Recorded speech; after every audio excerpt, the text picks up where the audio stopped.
Hi friends, எல்லாருக்கும் வணக்கம். தளபதி விஜய் நடிப்பில் கில்லி படத்தை ரீலீஸ் பண்ணியிருந்தாங்க. ஆல்ரெடி ஒரு 2 வருஷத்துக்கு முன்னாடி அந்த படத்தை வந்து ரீலீஸ் பண்ணி ஒரு பெரிய சம்பவம் பண்ணிச்சு அந்த படம். இந்த மாதம் பிப்ரவரி மாதம் எந்த படங்களுமே பெரிய பெரிய படங்கள் எந்த படமே ரிலீஸ் ஆகலை. ஆனால் தியேட்டர் ஓனர்ஸ் வந்து ரிக்யூஸ் பண்ணி வந்து கில்லி படத்தை ரிலீஸ் பண்ண சொல்லி பண்ணியுமே இருந்தாங்க. அது மட்டும் இல்லாத அதை மட்டும் தனியாக ரிலீஸ் பண்ணால் நல்லா இருக்காது.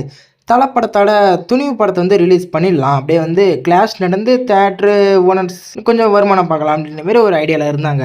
கிட்டத்தட்ட ரிலீஸ் ஆகி கிட்டத்தட்ட ஒரு 10 நாள் கிட்ட ஆக போகுது. ஆனால் இது வரைக்குமே எந்த ஒரு இதுவுமே இல்லாத அப்படியே சைலண்ட்டாக வேலை நடந்துட்டு இருக்கு. என்ன ஆச்சு, என்ன அந்த படம் வந்து என்ன நிலைமையில இருக்குது அப்படின்ற மாதிரி எந்த இதுவுமே தெரியாது இருக்குது.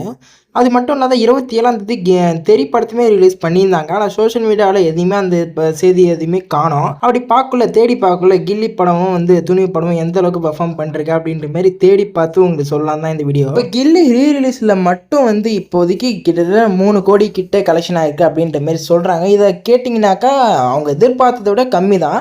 ஏன்னா ஃபஸ்ட்டு ரிலீஸ் பண்ணக்குள்ளே ஒரு 30 கோடி கிட்டே கலெக்ஷன் ஆன படம் இப்போ திரும்பி ரிலீஸ் பண்ணதுனால வந்து 30 கோடிலாம் கலெக்ஷன் ஆகல, ஒரு 3 கோடி அப்படின்ற மாதிரி தான் கலெக்ஷன் ஆகிருக்கு. அது காரணம் வந்து இப்போ தான் ரிலீஸ் பண்ணாங்க, திரும்பவும் ரீரிலீஸ் பண்ணி அந்த மக்கள் பார்ப்பாங்களான்றது சந்தேகம் தான். அதனால வேறு படத்தை ரீரிலீஸ் பண்ணியிருக்கலாம் தளபதி விஜயோட படமே.